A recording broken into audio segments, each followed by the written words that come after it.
Before we get started with the actual setup of today's video, I just want to go over the supplies that you're going to need to do this. Now, today's video, I'm going to be using a blackout journal from Archer and Olive. You can use any color paper that you like, and even if you want to, you could use a desk pad instead of your notebook. If you want to use this as a worksheet, there'll also be a printable for you as well. Inside of here, we will be setting up a grid, so I always recommend having some type of a ruler with you. That way you know exactly the spacing that you need, as well as using a pencil first, just to make sure that your spacing is correct. Since I'm going to be using the blackout journal today, I'm going to be using the Archer and Olive acrylograph pens. These are paint pens that look beautiful on the paper. Now, if you don't have a blackout journal or you don't want to use acrylographs, a regular pen or fine liners will work just fine for this. This is much more of a writing exercise and reflection exercise than it is about artistic ability. So if you're not worried about extra design, don't worry about it. Use your basics as you get started. If you're ever interested in picking up anything from Archer and Olive, you can use my special discount code, which is MarkYourPages10, and get 10% off your purchases at archerandolive.com. So without further ado, let's get started.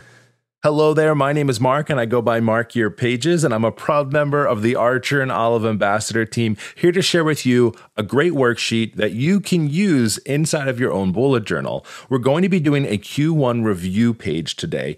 First of all, congratulations for making it through the first few months of your bullet journal. Now it's time to take a moment and think about what's working well, what's not, how things have gone, and where you want them to go. This template will be available for you as a printable that you can use either inside of your bullet journal set to an A5 size, or you can use it as a worksheet if you'd like, and then bring anything you learn back into your bullet journal. I've gone ahead and broke my page up into 2 rows and 2 columns. The top section here is for our keep and goes, and we're going to work through this together in just a moment. The keep section will be for what you're going to keep as a part of your bullet journal, what's worked really well, and then your go section is something that you're not planning on including for the next part of the year. The bottom section is going to be a Q1 reflection. So after we do this work, how have things worked out for you over this first few months? And then an intention section to think about what you want to make happen next. I'm using my Archer and Olive blackout journal and some of these amazing acrylographs. These were actually from the September 22 subscription box. I like to keep them all noted and marked so I know where they came from. You, of course, can use any type of notebook and notebook paper that you have. So if you want, a regular fine liner works just as well, or acrylographs on top of your white dot grid paper or craft paper or colored paper. There's so many different options. Before we do this though, and you can do this on the template that I have for you as well, we're going to dress up the page a little bit. I always like basic templates, but I also like to take things to the next level. So we're just going to add a fun drop shadow on here.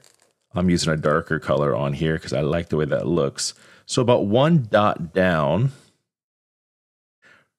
from the top and over from the side, we're just going to draw that out, and then we're just going to add some diagonal lines on here. Why be basic when you can be awesome?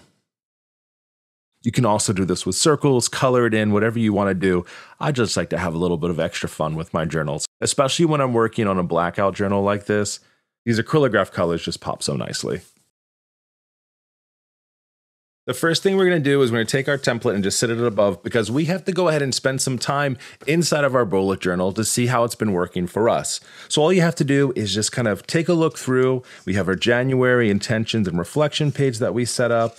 I like my weeklies. I'm taking a look at some of the other collection pages that I've put together, and I'm just thinking about how it went. In some cases, you might actually be rethinking also how things have worked out for you or how they haven't. I also like to take this time just to read through my monthly intentions and my reflections, just to remember some big things that have happened. Once you're done with your first few months, we're going to come back to our template, and we're going to take a handful of notes, and we're going to think about what we're going to keep. Using this time in your bullet journal is really important. It's not something you want to rush through. You definitely want to take your time. So if you need to, I like to set around 30 minutes or so for this exercise. It might seem like a lot, and maybe not everyone needs 30 minutes, but taking the time to actually look through your bullet journal, see what has worked, see what's not working, allow yourself the time. You deserve it.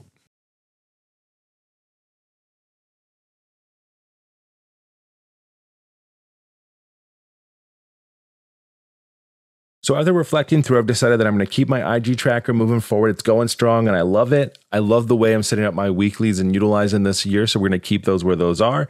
And I also have a tools page that I'm using for work that I need to continue to work on too. So these are just a handful of collections of things that are working out. Now, what's going to go and not follow through with me? Well, my monthly workout tracker isn't doing what I needed to do, so I'm going to rethink this, so I'm not going to continue to use that. And also, unfortunately, Tom has left the company, so I don't need to have those one-on-one pages with him anymore and worry about that. On the bottom section of this page, this is what we're going to work through next. Let's take a few minutes and just reflect on Q1. What's worked well for us inside of our bullet journal? What do we really like? And how has it helped us?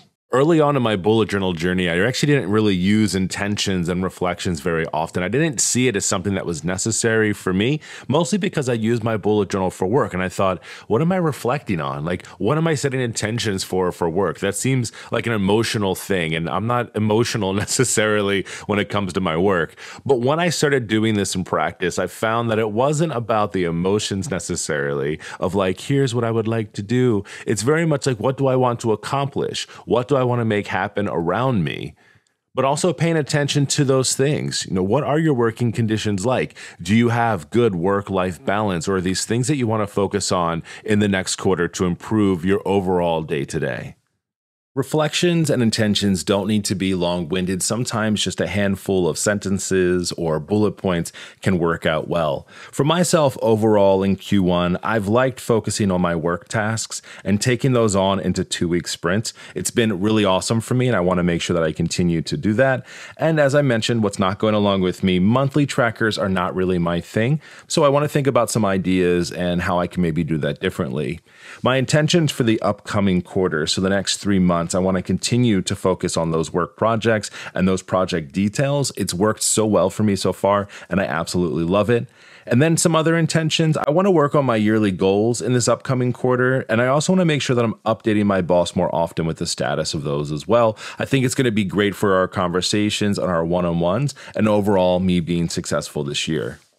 You can find this template in the descriptions below, and also over on the Archer and Olive blog, where we talk a little bit more about how you're using this and filling this out. I'd love to hear from you in the comment section down below how you're doing so far inside of your bullet journal and getting things up and running for the year. And if you've gone ahead and used this worksheet, either built it yourself as a collection page in your bullet journal or used the sheet as a template itself, how did this work out for you? And do you think this is something that you can build in quarterly to do a little spot check on yourself and see how things are going? I'll talk with you next time. Thanks so much for hanging out. See ya.